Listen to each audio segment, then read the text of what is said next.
हरियाणा प्रदेश का एक जिला पड़ता है रोहतक और इसी रोहतक का एक गांव लगता है काहनी। इसी कहानी में सूरज और साहिल दो भाई होते हैं और इनकी माँ होती हैं निर्मला देवी। रात के करीब 9:40 का समय हो रहा था और ये जो तारीख होती है 19 नवंबर 2025 की होती है। निर्मला देवी के यानी साहिल और सूरज के घर के बाहर रात के 9:40 के आसपास कुत्तों के भौंकने की आवाज आ रही थी।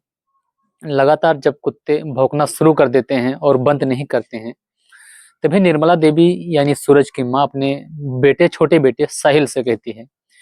उस समय जो साहिल था घर पर था, लेकिन जो सूरज था घर पर नहीं होता है। साहिल से कहती कि बेटा देखो, हमारे ही घर के आसपास कुत्ते भौंक रहे हैं, क्या बात है, जरा कैमरे में देखो तो।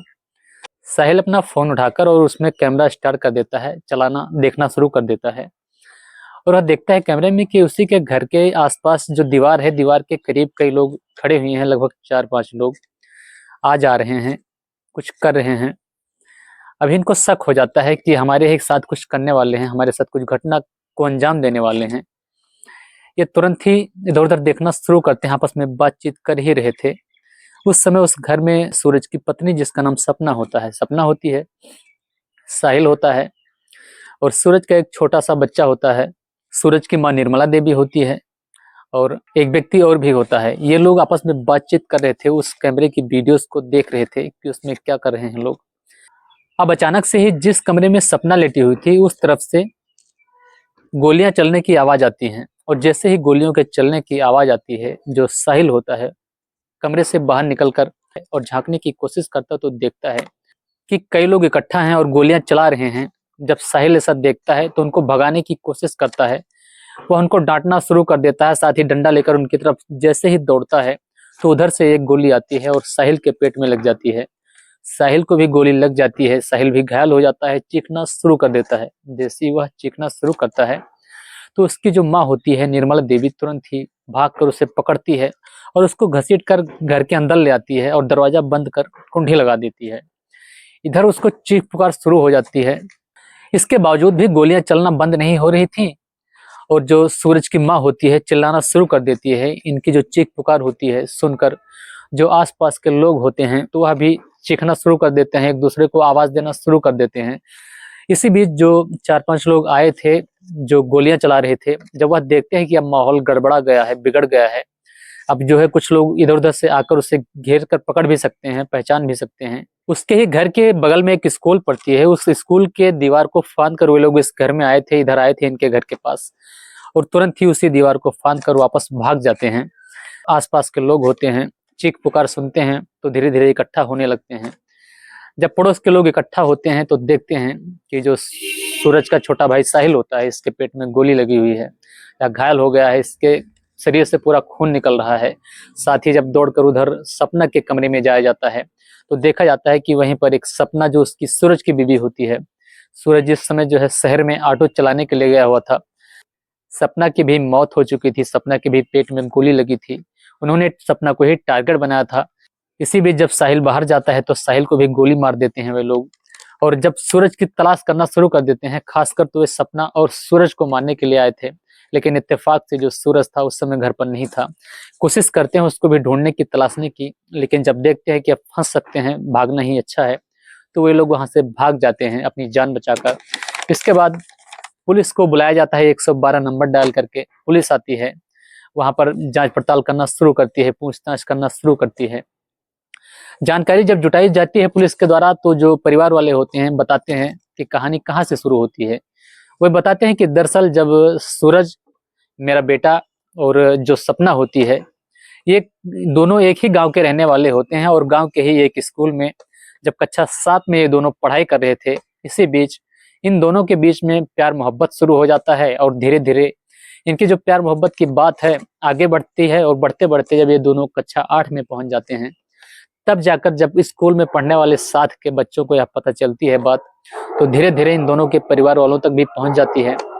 अब जब सूरज की माँ को यह खबर मिलती है कि जो इसका बेटा है यानी सूरज है, इसका और सपना के साथ चक्कर है, तो ये गुस्सा हो जाती है और आग बबूला होकर सपना के घर पहुंच जाती हैं और वहां पर जाकर भला बुरा कहते हुए सपना को उनके परिवार वालों से जो है बताती हैं कि अपनी बेटी को समझा लो, इन दोनों का जो चक्कर है मैं काफी दिनों से सुन रही हूँ, और ये जो तुम्हारी बेटी है हमारे सूरज के आसपास आकर इर्द गिर्द जो है इसके चक्कर लगाती रहती है, और कल कदाए कहीं ऐसा ना हो कि मामला कुछ ज्यादा ही बढ़ जाए और जो है मामला कुछ गंभीर हो जाए। इसी बीच जो है दोनों परिवारों के बीच कहासुनी हो जाती है, दोनों एक दूसरे से नाराज हो जाते हैं। इसी बीच पंचायत भी बुलाई जाती है, पंचायत भी अपना फैसला देती है, और इसके बाद जो सूरज होता है, सूरज की जो पढ़ाई होती है वहां से बंद करवा दी जाती है। साथ ही इसी डर के चलते जो साहिल होता है, उसका सूरज का छोटा भाई, उसकी भी पढ़ाई रोक दी जाती है। ये दोनों जो है यहाँ से अपने घर से फिर शहर चले जाते हैं काम धंधे की तलाश में। और इसके कुछ साल बाद जब समय बीतता है, अचानक ही जो सूरज होता है इसके पिता की मौत हो जाती है। और जब इनके पिता की मौत हो जाती है तो घर की जिम्मेदारी इन दोनों साहिल और सूरज पर आ जाती है। ये दोनों जो है वहां पर काम कर करके ऑटो वगैरह चलाकर अपने घर का भरण पोषण करते रहते थे। लेकिन जो सूरज था, सूरज के मन में और सपना के मन में एक बात हमेशा चलती रहती थी कि कब जो है सपना 18 साल की हो जाएगी, वह बालिग हो जाएगी और इसके बाद वे दोनों शादी कर लेंगे। वह समय भी आता है, वक्त बीतता है तो धीरे धीरे वह 18 साल की हो जाती है। और एक दिन जो है सूरज फिर से बात करता है उनसे शादी के लिए, सपना के परिवार वालों से। लेकिन जो मामला है फिर गड़बड़ा जाता है। यहाँ पर जो है फिर से पंचायत बुलाई जाती है। पंचायत जो है इनकार कर देती है दोनों की शादी से करने के लिए। तो फिर ये जो है पंचायत की बात नहीं मानते हैं और फिर मौका देखने लगते हैं, मौके की तलाश में रहते हैं दोनों। और एक दिन अचानक ही मौका पाकर 2022 में सपना और सूरज घर से फरार हो जाते हैं और कोर्ट में जाकर 22 मार्च 2022 को ये जो है कोर्ट मैरिज कर लेते हैं। इसके बाद जो सपना होती है अपने घर पर नहीं आना चाहती थी, उसे डर था कि उसके परिवार वाले उसे जिंदा नहीं छोड़ेंगे।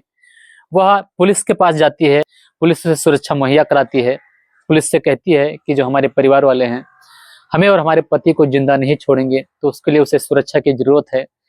सुरक्षा मुहैया की जाती है पुलिस के द्वारा उनको। और इसके बाद सूरज और सपना रोहतक में एक कॉलोनी में जाकर वहां पर रहने लगते हैं और वहां पर रहकर अपना काम वगैरह कर अपनी जो जिंदगी है व्यतीत करने लगते हैं। धीरे धीरे समय बीतता है और फिर एक दिन समय आता है, जो उसकी माँ होती है निर्मला देवी, सूरज की माँ, कहती है कि जो घर का माहौल है, जो गांव का माहौल है अब ठीक ठाक है, किसी चीज का कोई फिक्र नहीं है, डर नहीं है। अगर तुम लोग है यहाँ पर आना चाहो आकर रह सकते हो घर पर अपने। साथ ही तुम्हारी बहन है जिसका नाम शबनम है, शबनम की अब शादी का समय हो चला है, शादी होने को है, तो तुम लोग घर पर आ जाओ। वे दोनों जो है घर पर आ जाते हैं। वह घर पर आकर रहना शुरू कर देते हैं। उधर उसकी शादी नजदीक आती रहती है शबनम की। तभी जो सूरज के परिवार वाले होते हैं ये पंचायत से बातचीत करते हैं कि उसके बहन की शादी में जो सपना के परिवार वाले हैं कुछ माहौल गड़बड़ कर सकते हैं। साथ ही वह पुलिस से भी बातचीत करते हैं इसके बारे में और सुरक्षा की मांग करते हैं। पुलिस और पंचायत दोनों जो है सुरक्षा की जिम्मेदारी लेती है। ठीक ठाक जो है शादी उसकी निपट जाती है, शबनम की यानी सूरज के बहन की। उस समय तो कुछ नहीं गड़बड़ होता है। लेकिन जब समय बीतता है शादी के 1 महीने बाद पता चलता है कि जो शबनम का पति था किसी कारण उसकी मौत हो जाती है और शबनम भी यहीं पर रहने लगती है। लेकिन जो सपना के परिवार वाले यानी उसके भाई वगैरह होते हैं, इनके मन में एक बात खटकती रहती थी कि कब मौका मिले, या मौके की तलाश में ही रहते थे कि सूरज और सपना को खत्म कर दिया जाए। और फिर एक दिन उसी गांव के एक अपराधी किस्म के व्यक्ति से, एक लड़के से मिलकर सपना का बड़ा भाई जिसका नाम संजू होता है, उससे संपर्क करता है, उससे बातचीत करता है, उसको हथियार मुहैया कराता है। और इसके बाद जो संजू होता है यानी सपना का भाई, उस अपराधी किस्म के व्यक्ति के साथ और साथ में ही 2 लोगों को और लेकर उनकी तलाश करना, मौके की तलाश करना शुरू कर देता है। और एक दिन जब 19 नवंबर 2025 की रात होती है, ये लोग उसके घर के पास में पहुंच जाते हैं। स्कूल की दीवार को फांद कर उधर पहुंच जाते हैं उसके घर के करीब में, और सपना के कमरे में घुसकर सपना के पेट में गोली मार देते हैं। सपना तो है मौके पर मौत हो जाती है इसकी। इसके बाद जब जो साहिल होता है यानी सपना का जो देवर होता है, जब बाहर निकलकर इनको देखने की कोशिश करता है कि क्या हो रहा है, गोली कहाँ से चल रही है, इसी बीच एक गोली इसको भी लग जाती है और यह घायल हो जाता है। जब पुलिस को बुलाया जाता है, जब पुलिस जांच पड़ताल करना शुरू करती है, तब जाकर सारी जो कहानी है पुलिस के सामने बयान की जाती है। और जब पुलिस तलाश करना शुरू करती है, इनके लिए जाल बिछाना शुरू करती है, तो एक दिन घेराबंदी कर लेती है, इनको पता चलता है कि ये चारों के चारों पुलिस के घेरे में आ जाते हैं। और उसके बाद ये चारों एक तरफ से और दूसरी तरफ से जो है पुलिस एक दूसरे पर जो है गोलियां चलाना शुरू कर देती हैं। आप गोलियां चलाते चलाते जब पुलिस इन सबके चारों के चारों लोगों के पैरों में गोलियां मार देती है, ये लंगड़ा जाते हैं, तो इनको गिरफ्तार कर ले जाता है। इनको गिरफ्तार कर पहले तो हॉस्पिटल ले जाया जाता है, इनका इलाज कराया जाता है। इलाज कराने के बाद इनको जेल भेज दिया जाता है। साथ में जो सपना होती है, सपना को भी पोस्टमार्टम के लिए भेजा जाता है। पोस्टमार्टम के बाद आने के बाद जो सूरज होता है उसका अंतिम संस्कार करता है। उधर जो साहिल होता है उसको भी इलाज के लिए हॉस्पिटल भेजा जाता है। साहिल का इलाज शुरू हो जाता है। पर जो डॉक्टर होते हैं 3 घंटे की कड़ी मशक्कत के बाद उसके पेट से गोली निकालते हैं और इसका इलाज करना शुरू कर देते हैं। खतरे से बाहर आ जाता है और धीरे धीरे उसके सेहत में सुधार होने लगती है। साथ ही जो 4 अपराधी होते हैं इनको जेल भेज दिया जाता है। वे तो यही सोच कर आए थे कि आज जो है अपने बहनोई सूरज और सपना दोनों को मार देंगे, लेकिन मौके पर सिर्फ मिलती है सपना और सूरज नहीं मिल पाता है। इत्तेफाक से वह शहर चला जाता है और वह बच जाता है। तो दोस्तों, इस घटनाक्रम को सुनाने के दौरान मेरे लफ्जों से कोई गलत शब्द निकल गए हों या कोई शब्द आपको अच्छे ना लगे हों तो उसके लिए मैं क्षमा चाहता हूं। और अगर आपने मेरे चैनल को सब्सक्राइब कर लिया है तो उसके लिए आपका बहुत बहुत शुक्रिया। अगर नहीं किया तो चाहे तो कर सकते हैं। मैं भोलेनाथ फिर मिलता हूं एक और नई और सच्ची घटना के साथ। तब तक के लिए जय हिंद, जय भारत।